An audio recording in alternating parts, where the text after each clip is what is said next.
used to.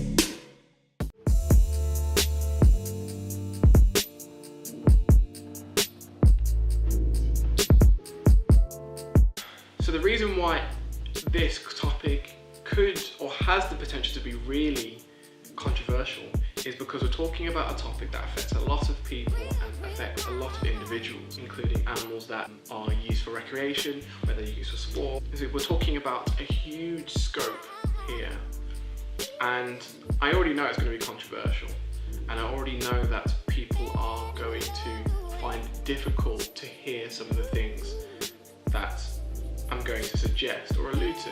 And that's understandable. That's what these type of questions and discussions are for. So let me explain why I've come to this particular decision. I was reading an article not too long ago about elephants and why we shouldn't ride elephants, whether it's in Thailand, Southeast Asia, whether it's in East Africa, whether it's in Southern Asia as well. And I was really thinking about how positive it was that the general consensus is slowly, not very fast, but slowly changing to value elephants as beings that are extremely intelligent and have the capability to travel vast distances in a very short period of time, and starting to appreciate that tourism in usually very underprivileged parts of the world, whether it's on the same continent or different continents, and valuing not only the animals but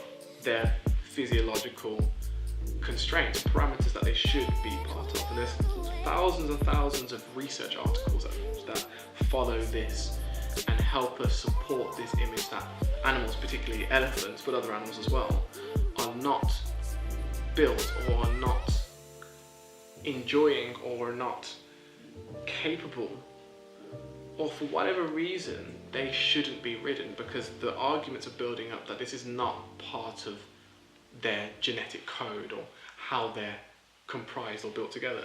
So this was the reason why I started this thought path.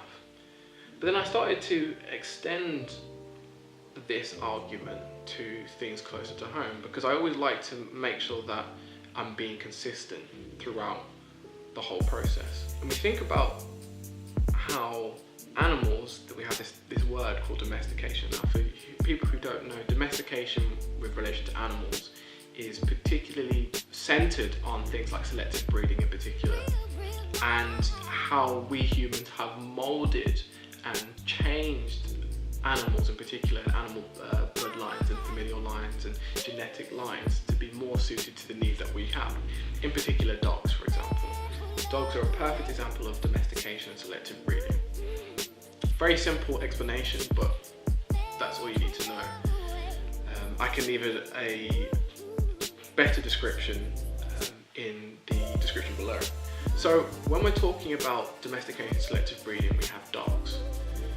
And my argument is, first and foremost, or my thought process was, well, if we're not riding, or if it's not right to ride elephants or use elephants for these particular purposes, and it's not right to use ostriches for these particular purposes, and it's not right to use zebras for these particular purposes, etc., etc. Well, the first thing that comes to my head is the biggest area or the biggest industry where we ride animals day in, day out, and that's horses. And I find that really, really interesting, thoughtful area to start. Why do we ride horses? Because if we're able to appreciate that elephants and many other species actually exist in an environment, and when they're born and birthed, and they can go on and live in that environment that they were birthed in with the right ecology and the right atmosphere, or the right environment even, that they should be left to their own devices. And then I think, well, as far as I'm aware, and I haven't found any indication in my entire life to suggest otherwise, that horses follow the same rules. A foal gets born and it's in an environment, they can live and survive, and we have living testament to that in the US in particular, where you have these wild colts, and there's a whole business around leaving a certain amount of these wild horses in the environment because they can continue to survive without human intervention. So then, if we think about that, what is the driving reason for us to have one reason for elephants, or one reason for pandas, or one reason for whatever we want to use in what we call the wild or exotic animals, and have another rule in back garden in the UK? So it's a very interesting thought to have, and it was something that for the last few months actually has continued to play on my mind about what is the physiological parameters for most of the animals that we have in our life. Do we really need to be involved with them? What is our moral obligation to? Because most people, when they spend time with horses, they just go, well, it's a horse and it's supposed to be there. But if it can exist in its own environment without human interaction, then I don't see, or it's not even I don't see, I want to understand why that is not the general consensus in the same way it's the general consensus for other animals. So we have this thing called the 5 freedoms, and with the 5 freedoms we have these 5 different parameters, whether they have shelter, and if they have enough food, and if they can be away from fear and injury. But one of the particular parameters, or one of the rules of the 5 freedoms, is that animals should be able to physiologically exist within their physiological parameters. So, for example, a dog should be able to, I don't know, run and have a certain amount of exercise, and these are some of the basic rules that they should be exposed to. So, what I'm asking is where do horses and other species, but horses are the perfect example, but horses in particular, where do they fit into that understanding? And I guess the same goes for things like cows, for example.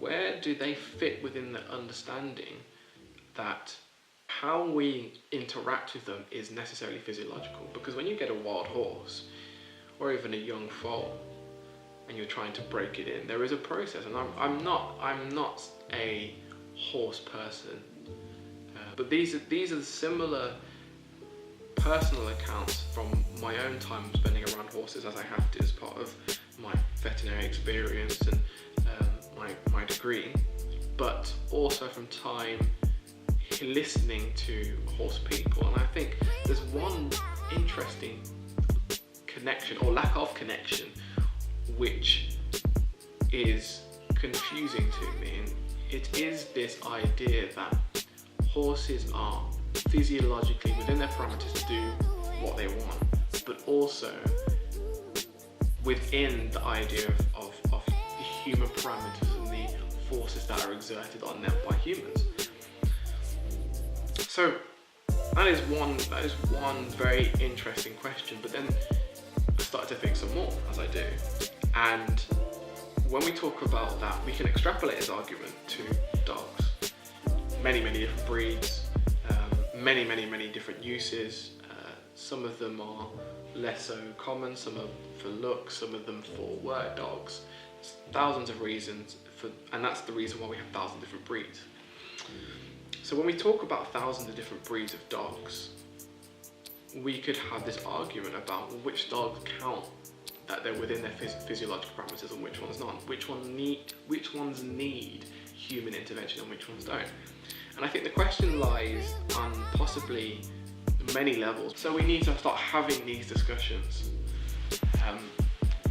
for each other and for ourselves, because it's going to affect not just me as a vet, but it's going to affect people in the future about how they interact with animals, and ask questions about some of their practices. And I know there's going to be just as many people who agree with me, if probably more people who disagree with me and disagree with the line that I'm alluding to, or have been quite direct in some points.